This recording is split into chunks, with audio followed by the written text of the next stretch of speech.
Decía yo que multiplicado de estos dos números me tiene que dar este número que está ahí al final, y cuando lo juntamos, cuando agrupamos esto, con los signos que corresponden, por supuesto, me tiene que dar el del medio. Bueno, listo. Estos son los números. El menos 3 y el más 5 multiplicado me da este, y agrupando y asociando esos mismos números me da 2. Bueno, ¿qué hago con esos números? Lo escribo así. Paréntesis, X. ¿Cuáles son los números que hemos pensado? Hemos pensado en un menos 3, paréntesis, X, más 5. Más 5. Estos son los números, el menos 3 y el 5. Paréntesis, X más 5, porque el 5 es positivo. Bueno, yo acá me estoy demorando cuando lo voy a explicar, porque estoy explicando. Pero si ustedes aprenden de esta manera y esta forma de factorizar estos falsos trinomios, les va a permitir a ustedes ganar bastante tiempo, que muchas veces es lo que más se necesita en un parcial, tener tiempo, ¿verdad? La disponibilidad de tiempo. Entonces, si lo quieren utilizar de esta manera, lo pueden hacer. Bueno, entonces retomamos el ejercicio. Habíamos quedado acá, dijimos que me daba una indeterminación del tipo 0 sobre 0, por lo cual había que factorizar. Factorizando esto, me queda de este modo. Entonces yo voy a poner límite, no tengo casi espacio, límite, X tiende a menos 5 por la derecha. Esta expresión factorizada es X menos 3, X más 5. En el denominador queda X más 5. X más 5. Vamos a simplificar acá. Se va a ir. O sea, a ver, X más 5 no lo voy a factorizar porque no se puede hacer nada ahí. Lo dejamos así. No se puede factorizar eso. Queda así. Entonces yo puedo simplificar. Se va a ir X más 5 con X más 5. Ustedes fíjense en que estas dos expresiones son iguales, por eso se simplifica. ¿Sí? Se van porque son iguales. ¿Qué me quedó? Quedó X menos 3. Quedó límite. X tiende a menos 5. Se fue el más 5 con el más 5 y quedó X menos 3. Y ahora sustituyo, reemplazo. Donde tengo la letra X, voy a sustituir por menos 5. Menos 5 menos 3 es igual a ¿cuánto da esto? Menos 8. Menos 8. Ahí está. Menos 8. Bueno, conclusión. Nuestro límite por la derecha existe, da menos 8. El límite por la izquierda también existe, me da menos un décimo. Bueno, ¿y cuál es la conclusión? A la final, ¿existe o no existe el límite? ¿Se cumple o no se cumple el paso 2? Porque no tenemos que perder de vista que lo que estamos analizando es la continuidad en menos 5. Hicimos el paso 1, existía, me daba menos un décimo, y estábamos en el paso 2, que es analizar el límite. Lo que pasa es que acá tenemos que hacer dos límites, por derecha y por izquierda.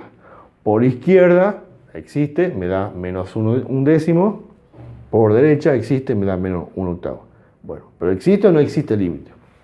¿Existe o no existe el límite en definitiva? ¿Qué dijimos con respecto a los límites laterales? Yo voy a poner acá, voy a borrar esto, menos 8, voy a poner acá, y voy a borrar esto, que serían como cálculos auxiliares. Límite por izquierda, menos un décimo. Límite por la derecha, 8. ¿A qué conclusión llegamos? Los límites laterales existen, perfecto, pero no son iguales. No son iguales los límites laterales. Entonces, como los límites laterales no son iguales, como límite de f de menos 5 por la izquierda de la función f de x no es igual, es distinto, x tiende a menos 5 por la derecha, no son iguales, porque por la izquierda me da menos 1 sobre 10, que no es igual a menos 8. ¿A qué conclusión llegamos? Que el límite no existe, porque los límites laterales tienen que ser iguales para que exista el límite, de x tendiendo a menos 5 de la función. Los límites laterales, o sea, por la derecha, por la izquierda y por la derecha tienen que ser iguales, y no son iguales. Entonces concluimos que ese límite no va a existir. Por lo tanto, no existe. A ver, no sé si tengo espacio acá.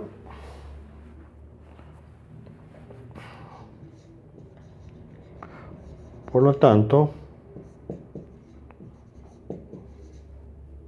no existe, o si quieren poner la palabra no existe, límite de x tendiendo a 5. No existe.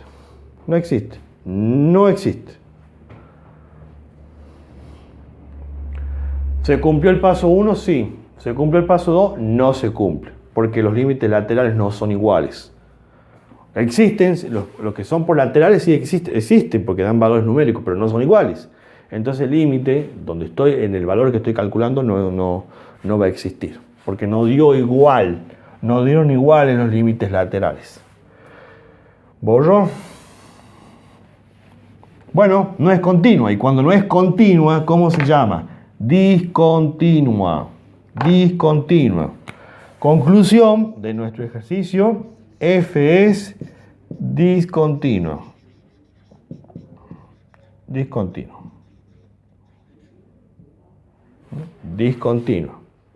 ¿Qué es discontinua? Como el límite no existe, es no evitable. Y acá indicamos dónde.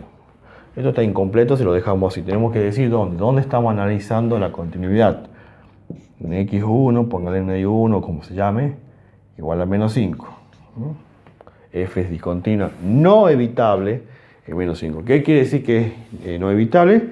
Que no se puede evitar. Que no hay manera de que yo pueda hacerle algo a la función para que pase a ser continua. No se puede evitar. Es imposible hacerle algo a la función para que pase a ser continua.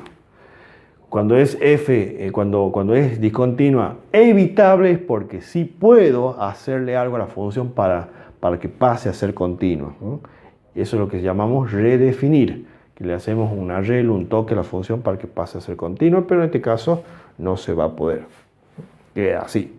Es discontinua no evitable en menos 5. Y así es como queda.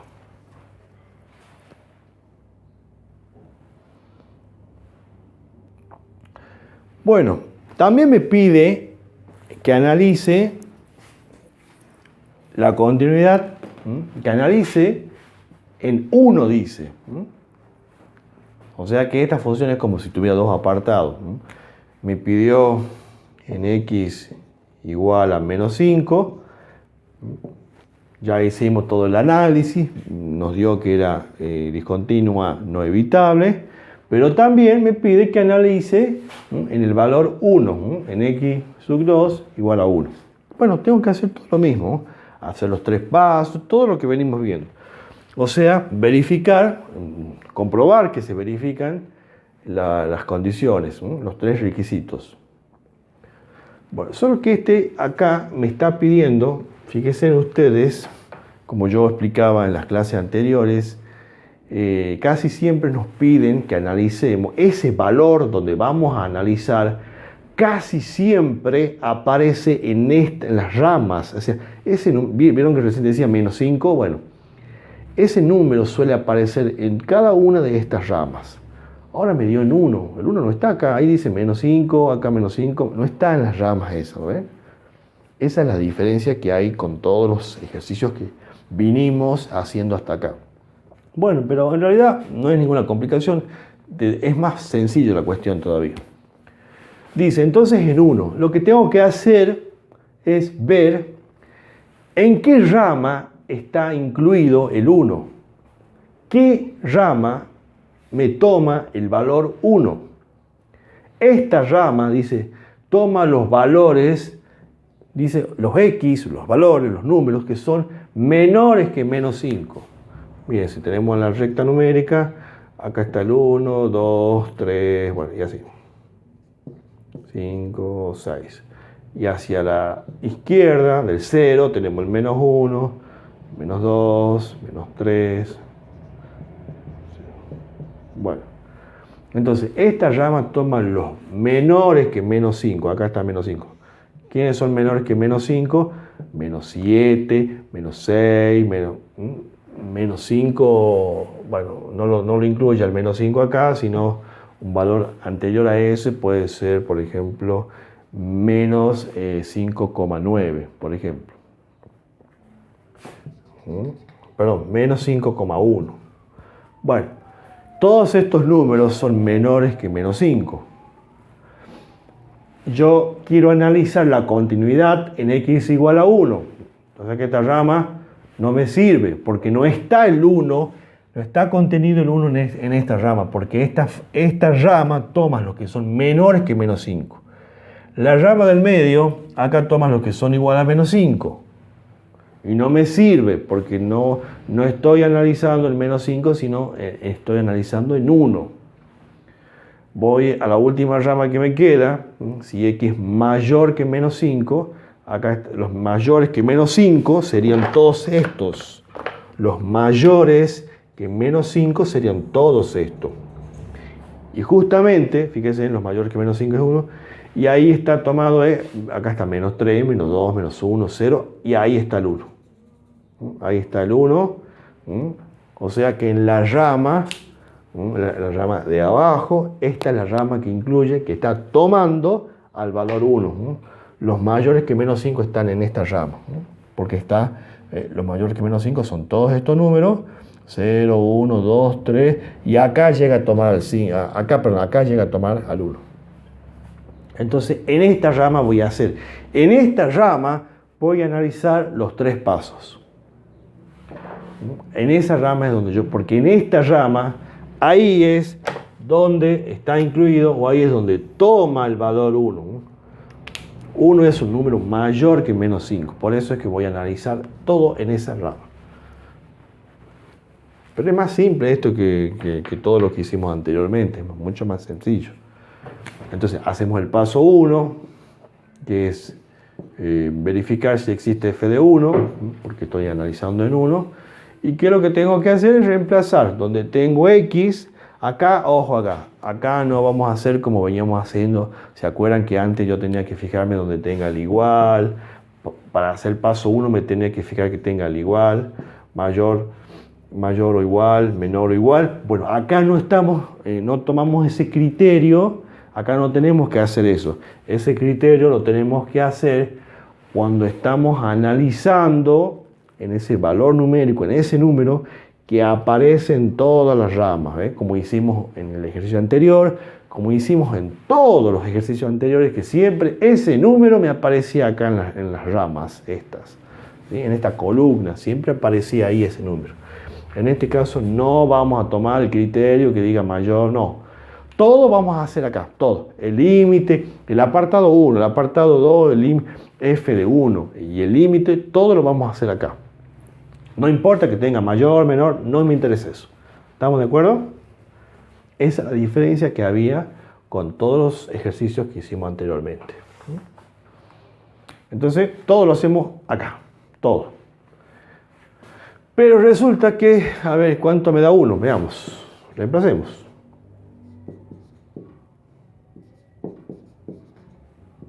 Donde tengo la letra X, voy a sustituir por 1. Como el valor es positivo, no necesito colocar el 1 con paréntesis, ¿no? No es necesario, si el 1 es positivo, no hace falta. Bueno, ¿cuánto da esto?